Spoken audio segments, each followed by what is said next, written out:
Et salut tout le monde, bienvenue sur la chaîne de Synopsia.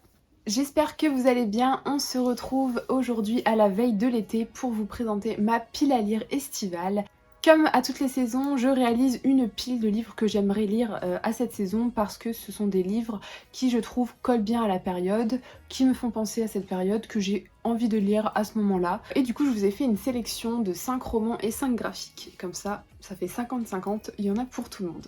Le premier roman que j'aimerais lire en cette période, il s'agit de Souvenirs de Marnie qui a été édité donc aux éditions Monsieur Toussaint Louverture. Voilà, c'est une édition vraiment incroyable, même le bandeau est beau, je ne l'ai toujours pas retiré. Voilà, et Souvenirs de Marnie, ça vous dit peut-être quelque chose puisqu'il s'agit d'un Ghibli. Et c'est un Ghibli que j'aime énormément et du coup forcément j'ai eu envie de lire le roman puisque évidemment les studios Ghibli ont adapté l'histoire de ce roman qui nous parle d'une jeune fille qui s'appelle Anna et qui va être envoyée en vacances chez deux vieilles personnes dans les côtes est de l'Angleterre. Et en fait Anna c'est une jeune fille qui a du mal à se retrouver, qui est très à l'écart, qui a du mal à se faire des amis, qui se sent très incomprise, qui est orpheline. Et ça fait vraiment partie de ces Ghibli qui me parlent beaucoup. C'est un Ghibli que j'aime énormément. Et du coup, forcément, j'ai eu envie de découvrir cette œuvre originale qui nous parle vraiment de la jeunesse, de la peur de l'autre, de la difficulté à trouver sa place. Et en fait, dans cette histoire, Anna va faire la rencontre de Marnie, qui est une jeune fille avec qui elle va se lier d'amitié pour la première fois. Ça va être vraiment sa vraie première amie. Sauf que Marnie est assez étrange puisqu'elle va très souvent disparaître. J'ai eu des premiers échos dessus et c'est très positif. Vraiment, j'ai eu pas mal de bons retours. Donc on verra avec moi ce que ça fait, mais je pense le lire tout bientôt, même début juillet, si je peux. Et du coup, avec Souvenir de Marnie, on a ce côté vacances, partir en vacances, se retrouver, qui est assez symbolique de l'été selon moi. Mais l'été, pour moi, rime aussi avec aventure. Et c'est pour ça que j'aimerais lire Les Aventuriers de la Mer, donc qui est une saga à part entière de Robin Hobb et qui fait suite à la première époque de l'Assassin Royal, mais avec d'autres personnages. Et donc Les Aventuriers de la Mer doit se lire entre la première et la deuxième époque de l'Assassin Royal, mais vous pouvez totalement enchaîner les Assassins Royal sans problème, je pense. Vous allez juste être spoilé par quelques petits détails parce que avec Les Aventuriers de la Mer, on retrouve apparemment un personnage de l'Assassin Royal, je ne sais pas lequel encore parce que je me suis très peu informée dessus parce que voilà, j'ai envie d'avoir la totale surprise. Et aussi, moi j'ai préféré voilà, lire dans ce sens-là, donc dans l'ordre chronologique, parce que je trouve ça cool de pouvoir faire une petite pause dans l'Assassin Royal pour mieux retrouver les personnages après. Surtout qu'il s'écoule pas mal d'années entre la première et la deuxième époque. En tout cas, je comptais lire Les Aventuriers de la Mer en juillet, mais je pense qu'en juillet je vais d'abord terminer l'Assassin Royal puisque je devais le terminer ce mois-ci, sauf que je n'aurai pas le temps, voilà, parce que j'ai passé beaucoup de temps sur mon mémoire et du coup je n'ai pas du tout lu sur la moitié du mois de juin, mais c'est pas grave, je vais avancer dans mes services presse et je reprendrai tout ça. Mais du coup je pense que au mois d'août ce sera bon et je pourrai me lancer dans cette saga qui a énormément de bons retours, tout autant que l'Assassin Royal, donc je ne m'en fais pas et j'ai hâte de découvrir ce que Robin Hood peut proposer d'autre chose que tout ce qui est lié à l'Assassin Royal, parce que voilà, je suis très curieuse. Ça va être un total changement d'ambiance, de région même, dans l'univers, et du coup c'est cool, vraiment. Je ne me voyais pas enchaîner avec la deuxième époque sans avoir lu Les Aventuriers de la Mer parce que j'en ai très très envie. Le troisième roman que j'aimerais lire, il s'agit d'un service presse. On est loin des thématiques joyeuses de l'été, mais pour la localisation où se passe l'histoire et pour la couverture qui fait assez estivale, voilà, je voulais le mettre dans cette pile à lire. Et donc il s'agit de The Black Kids, qui est un roman très engagé pour la communauté noire, et ça se passe dans les années 1992 à Los Angeles. Du coup voilà, c'est pour ça que je trouvais que ça faisait très été, parce que voilà, Los Angeles ça fait très estival, et la couverture, malgré ce qu'elle reflète dans ses lunettes, fait aussi très été. En tout cas, je compte le lire puisque c'est un service presse. Et en gros, dans cette histoire, des policiers viennent de passer un tabac une personne qui est noire et on va suivre Ashley qui a 17 ans, voilà, et qui jusqu'ici se posait pas trop de questions sur sa condition de femme noire, puisqu'elle a toujours oscillé entre les deux communautés, qu'elle soit noire ou blanche. Sauf qu'elle va prendre rapidement conscience de la situation assez alarmiste dans laquelle la communauté noire se trouve, et du coup elle va essayer de faire sa place parmi tout ça, sans forcément avoir à choisir un camp, évidemment. Et du coup, voilà, j'ai hâte de le lire parce qu'il y a eu pas mal de bons retours, mais j'ai eu quelques autres avis qui étaient un petit peu plus tranchés. Mais bon, en même temps, avec ce genre de bouquin, on peut pas y échapper. Donc voilà, on verra si moi de mon côté ça me plaît. En tout cas, je trouvais important d'avoir une petite lecture de ce genre-là pour cet été. Et voilà, pour un petit peu venir apporter de la diversité à mes lectures. Voilà, en tout cas je suis vraiment très très fan de cette couverture.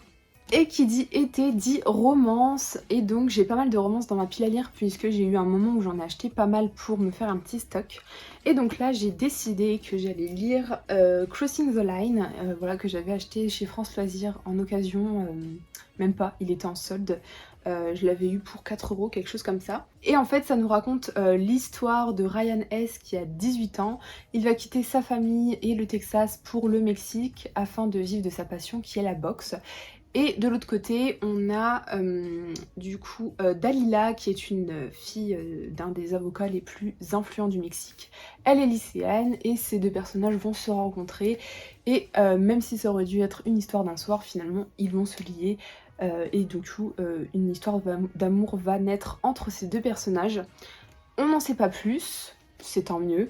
Voilà, dites-moi si vous l'avez lu, je sais qu'il est assez connu sur les réseaux, je trouve, on le voit pas mal passer quand même.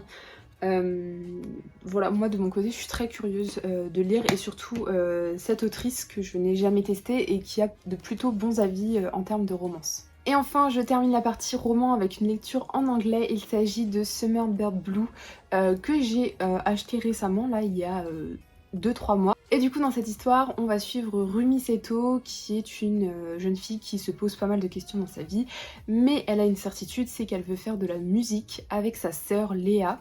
Voilà, c'est vraiment son rêve, elles ont plein d'idées, voilà, c'est vraiment ce qu'elles veulent faire de leur vie.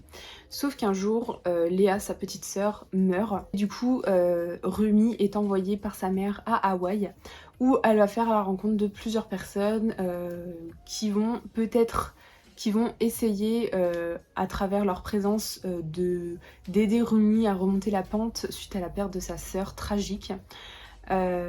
Donc voilà, c'est à peu près tout ce que le résumé nous en dit. Ça a l'air d'être une lecture très touchante. Pourquoi je le mets dans cette pile à lire de l'été? Ben pour sa couverture et son titre. Et ça se passe à Hawaï. Donc voilà, toutes les conditions sont remplies. En plus ça nous parle de musique, donc voilà, clairement la musique pour moi c'est l'été. Même si voilà, t'écoutes de la musique, mais enfin voilà, la fête de la musique c'est l'été. Bon voilà, moi j'associe fortement l'été à la musique. Et donc voilà, on va suivre cette jeune fille qui essaie de se reconstruire tant bien que mal et de boucler cette chanson qu'elle n'aura pas pu terminer avec sa petite sœur. Et donc j'ai hâte de découvrir la plume de l'autrice que je vais totalement découvrir avec ce roman. Et hâte de voir si ça va me plaire, parce que si ça me plaît, je pense me prendre d'autres de ses bouquins parce qu'elle a également de très bons retours. Du coup, on va passer au graphique et on commence avec un manga dont j'ai les 2 premiers tomes et que je me réservais clairement pour l'été au vu de ses couvertures. Il s'agit de Escale à Yokohama, que j'attendais beaucoup à sa sortie. Et du coup, Escale à Yokohama, c'est quoi? C'est l'histoire de cette femme qui est en fait un robot. Elle dirige un café perdue dans une campagne, dans un Japon peu à peu happé par les eaux. Et on nous invite à venir vivre avec elle ces nouvelles rencontres, ses découvertes et ses apprentissages. Donc c'est littéralement un tranche de vie, voilà, qui va nous faire découvrir un petit peu le monde dans lequel Alpha vit avec ses eaux qui montent. Alors on le compare beaucoup à Aria, que je vais vous présenter juste après d'ailleurs. Mais c'est pas forcément une comparaison assez positive, donc on verra bien lequel je lis en premier, si ce sera Aria ou Escale à Yokohama. En tout cas, j'avais déjà lu les premières pages d'Aria et j'avais beaucoup aimé. Du coup, on va tout de suite passer à Aria, voilà, dont j'ai les 7 tomes. Voilà, je suis contente, j'ai tout complété, mais j'ai toujours pas vraiment, véritablement commencé, même si je les feuillete très souvent. Et du coup, avec Aria, on est projeté au 24e siècle où Mars a été terraformé sur le même principe que Venise. Donc c'est pareil, c'est un univers avec pas mal d'eau. Et on va suivre Akari dans son quotidien finalement afin de devenir Ondine, et pour ça elle va rejoindre Aria. Et Aria du coup c'est une société qui est tenue par un chat doté d'une intelligence. Et voilà, c'est vraiment apparemment un grand bol d'air frais, c'est vraiment que du feel good.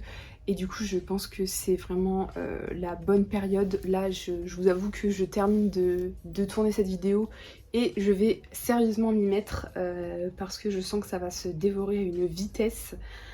Voilà, j'en entends vraiment que du bien. Les éditions sont vraiment très très très jolies. Je vous les ai beaucoup présentées dans mes book hauls. Donc voilà, écoutez, Aria, pareil, deuxième manga que j'aimerais lire cet été parce que on sera totalement dans la bonne ambiance selon moi. Ensuite, toujours côté manga, j'aimerais bien lire les one-shots d'Emanon. Donc j'ai 3 tomes et il en existe 4. Et je crois que le premier, il s'agit de celui-ci. Hop. Et du coup, Souvenir d'Emanon, voilà, qui fait effectivement très estival avec ses jolies couleurs. Et voilà, un petit peu sur la thématique du surnaturel avec ce personnage qui est Emanon. Et en fait, Emanon, c'est une figure de la SF japonaise assez emblématique qui voilà, a l'apparence d'une femme qui sait un petit peu tout sur tout, qui a vécu des milliers d'années. Et elle va croiser un jeune garçon un petit peu perdu dans les années 1967, coincé sur un ferry, voilà.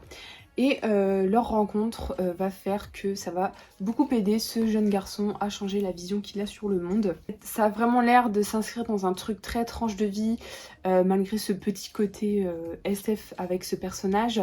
En tout cas, ça a l'air d'avoir un petit côté mélancolique, qui voilà, va vraiment nous remettre en question sur certains trucs.